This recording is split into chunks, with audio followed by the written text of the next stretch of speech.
So today we're going to talk about having a goal, in my case the 288 GTO when I was in high school, and what to do to work towards getting that goal. In my case, own this car, but in your case could be something else.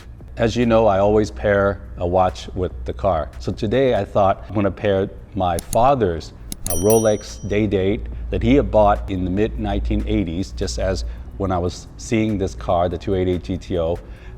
I saw it in the magazine 1984. Around that time, my father bought this watch. For him, this was his goal. He was a jeweler. He was in producing gemstones for wholesale to sell to other retail jewelers. So he wasn't in the retail business because I started the retail business. But to him, a success is being able to buy a Rolex and to wear it. It's an investment, just like Ferrari is an investment. It was appropriate. It's around the same time. I'm very sentimental about it. It's obviously in my collection, something that means very dear to me. But we're talking about goals, so I thought this would be the most appropriate. So when I graduated from USC Business School in 1990, it was the worst economic real estate recession that happened. It wasn't a good time to start the business, but I joined my father's wholesale business and was involved with that for a year. Was losing money every month because it was people weren't buying, people didn't have money to buy, you were scared to sell, couldn't collect. So I decided to approach my dad and say, let's change the business to retail. Because at least in the retail business, you can control your own environment by the marketing you do. And it's cash and carry. Somebody pays for it, then picks up the merchandise. And he says, yeah, I'm going to support you. I think that's a good idea. And so I opened my store, Hingwalee Jewelers retail store in 1993. Now, granted, our company, since my father had started, was 1965. He was always on the manufacturing wholesale end. When I joined and really changed the business model in 1993, when I opened my store in San Gabriel, it was a luxury retail store. Everybody that says in the jewelry industry says, well, if you're gonna do retail, you gotta get Rolex. If you get a Rolex brand, first, of course, there's the prestige that you're a Rolex jeweler, but second, Rolex will pay for the expenses. So that is, before I was a Rolex dealer, that was what I knew, and I wanted to get that. I wanted to be a Rolex dealer. But I also know that in the past, in talking to everybody, people take 10, 15, 20 years to become a Rolex, to apply for it, because they really watch if you are first, the best jeweler in the area. Do you sell bootleg Rolex when you're not supposed to? Do you really wait it out until you properly get the dealership? How do you handle business? How's your financials? So they check through all that stuff before they give you the line. Part of the success story, or my formula for success, is 5 things. Work hard with perseverance, work hard with integrity, and that's what you can control. What the side you can control is the business opportunity and the timing. So for me, the business opportunity is wanting to get Rolex. I have a retail store. I knew I worked hard because I worked 7 days a week. I was the first one to open and last one to close. I did all the jobs because when I first started, it wasn't the big company that it is today. I had to be the salesperson, I had to be the purchasing person, the marketing person, the accountant. I had to wear all the hats. Now, perseverance, or perseverance that I was, and to persevere to get the Rolex appointment. Integrity, I never bootlegged Rolex, even though I had people asking me every day to buy Rolex. And I knew other people around town were bootlegging them. They were selling gray market. They weren't authorized to, they were selling, and they were making money. That's a real dilemma. You're trying to make a profit for the company, you're trying to survive, and people are asking for product. It's normal to want to fulfill the demand, but I didn't do that. Timing, it was early 1990s. Remember the recession? Well, Rolex was in a lot of chain stores at that time. And because of every recession, these big companies file Chapter 11. So they get out of their debt, bankruptcy, Chapter 11 bankruptcy. That was about the time I was applying. Fortunately enough, I applied in 2 years because of right timing and my perseverance and hard work and integrity.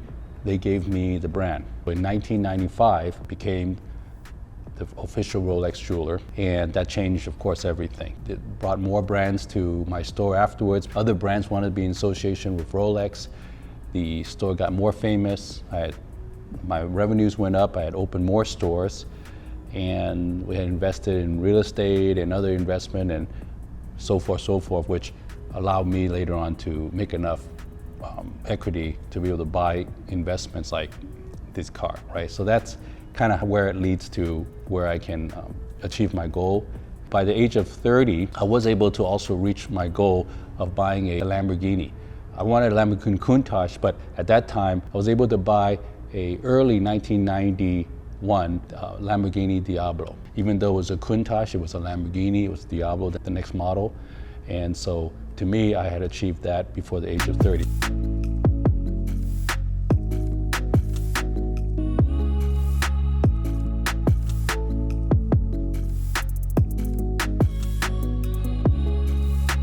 I think in business, everybody applied to get the Rolex line. They write the letter to New York, you get the response, and that's not so positive and people give up maybe. I'm sure they get thousands of letters every day asking to be a Rolex jeweler. I think in everything you do, you gotta think outside the box. You can't just do the same as everybody else does. So at that time I made a video and using VHS cassettes, and I would send it to Rolex. And they said, well, we can't give you an appointment because it's so busy in Basel World. Some of you know what that is, Basel in Switzerland. And we can maybe give you an appointment in between appointments when there's a downtime, but not the actual appointment because everybody gets a 1 hour appointment and it's very busy. They gotta get a lot of people through. And I know that because we go there and we get 1 hour appointment as official Rolex jeweler. Anyways, the first year I went to Basel World. I had never been to Europe. I grew up in a middle-class family, but we didn't travel to Europe and all that stuff. So I didn't know what I was doing. To find this little town, Basel, I didn't know where that was, so I just kind of found my way over there. Lo and behold, what I found was Basel World was this big convention center in the city of Basel, Switzerland. It's a traditional that's where they had the watch fair. And inside this convention was every brand you can imagine. And every brand had like a mansion in there that they built, construct for the show and then tear down and so forth. And obviously Rolex had the big one. So I went to the Rolex booth and I went up to the counter. I said, okay, here I'm David Lee from Hingwalee Jewelers. I would like to see someone from the US. The gals would call and say, you know what, they're not available. So, walk around and come back. I said, okay. So the first day when I was there, of course, the show started at 9. I went there 9 o'clock, not available. Went back 10 o'clock, not available. 11 o'clock, not available. 12, 1, 2, 3, 4, 5, and then 6 o'clock it closed. So struck out the whole day. So I said, okay, well maybe the second day would be better. So I went back early, 9 o'clock, to go to the counter, Rolex counter, and ask for an appointment, not available. And then 11 o'clock, I came back, not available. 12 o'clock, came back, not available. Went back again, 1, 2, 3, 4, 5, 6, not available. So second day just struck out. Okay, I said third day has to be the charm. So I went back the third day, but I only had half day. So at 9 o'clock, not available, 10, 11, 12, not available. So by around noontime, I said, I gotta leave, I gotta go to the airport to catch my flight. I wasn't able to see anybody. So anyways, I had no choice. I got back onto the plane, came back. I was thinking in my mind, what a bummer, that I spent all this money, went to Switzerland, went to Basel, didn't see anybody. What a bummer. But I said, you know what, I'm not gonna give up. I'm gonna sell what I have to sell, and there's always next year. So then I went back next year again. First day, 9 o'clock, not available. 10 o'clock, not available. 11 o'clock, 12, 1, 2. Again, deja vu. It was all day, not available. Second day, I said, okay, I'm gonna go there. 9 o'clock, not available. 10 o'clock, 11 o'clock. Around 3 o'clock though, I was surprised because the gal said, you know what, the appointment ended earlier and somebody in the US is gonna see you. I said, no way. So at that time, I was jet lagged, I was nervous, felt like I wanted to throw up. I had so much adrenaline going. So the guy came out, I remember with Alan Brill. He was a national sales manager in the US at that time. He came out, he's from New York, he had a New York accent, kind of this Frank Sinatra vibe to him. And then he came to me and said, hey, David, so tell me, why should I open you as a dealer? So I remember, he had given me like 1 or 2 minutes to tell him. So I told him all this stuff. Why and everything. Actually, not much different than what I wrote in the letter. And so afterwards, he heard it, and he said, "Thank you for coming to Basel, Switzerland. Thank you for telling me this. If something changes, we'll call you." And that was it. So I left, got back on the plane. I was thinking the whole time back, could I have said something better to convince him to give me a chance and an answer? I thought I did my best. There was nothing more I could have done. I said everything that were good arguments, and that's it. So I just went back and I said, you know what, there's always next year. I can always go back. Just continue to work and sell what I had to sell. Well, 6 months later, I got a call from Doug Miney, whom was a regional manager, along with Ron Mangarelli, who's the salesperson, and said, "Hey, David, are you available for me to stop by?" I said, "Of course." So I remember that day he came and he said, we were in my VIP room. He said, "David, how would you like to be our official Rolex jeweler?" Like I remember I dropped to the floor almost. I picked myself up, and of course I said yes. And for a few months I was in a kind of a dream state because I couldn't believe it was real. I couldn't believe I got it relatively quick and that Rolex would open us as the official Rolex jeweler. Well, we did get the product, did become an official Rolex jeweler, and then that changed everything. Changed our company image, it changed the opportunities, the brands that wanted to also come in, the other great brands that I have over 30 brands of really great luxury Swiss watch companies. And so it really changed the whole direction of the company, and therefore we had profit to invest and into real estate and so forth.